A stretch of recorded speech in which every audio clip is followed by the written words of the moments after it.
మన ప్రియుడు రక్షకుడైన యేసుక్రీస్తు నామములో అందరికీ వందనాలండి.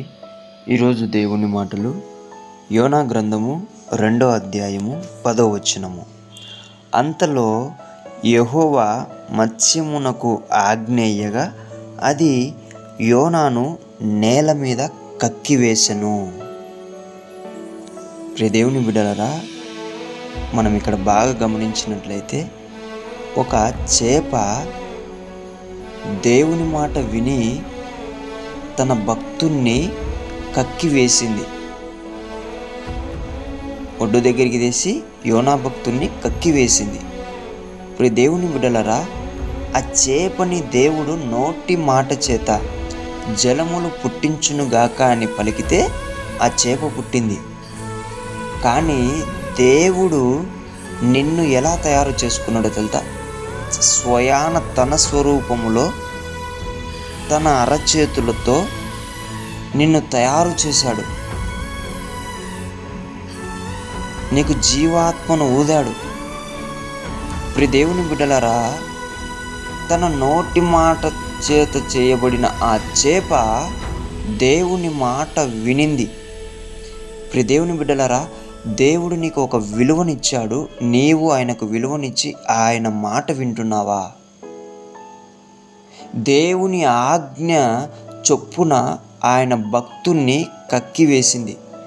దేవుని ఆజ్ఞలను నీవు పాటిస్తున్నావా? దేవుని ఆజ్ఞకు అది లోబడింది. నీవు దేవుని ఆజ్ఞకు లోబడుతున్నావా? ఒకసారి ఆలోచించు ప్రియ దేవుని బిడ్డ. చేపకు ఉన్న జ్ఞానము నీకు ఉన్నదా? చేపకు దేవుని మీద ఉన్న భయం నీకు ఉంటున్నదా? చేపకు దేవుని మీద ఉంటున్న విలువ నీకు దేవుని మీద విలువ ఉంటున్నదా? ఒక్కసారి ఆలోచించు ప్రియ దేవుని బిడ్డ.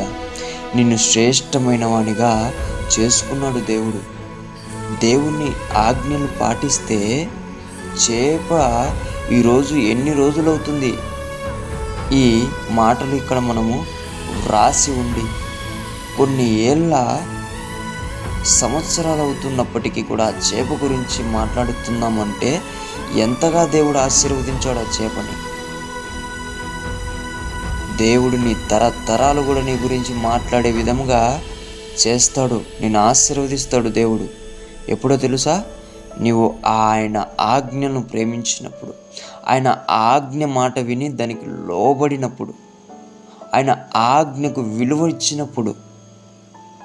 ప్రియ దేవుని బిడ్డలారా, దేవుని మాట వింటే మనకు ఆశీర్వాదం. దేవుని మాట వింటే మనకు దీవెన.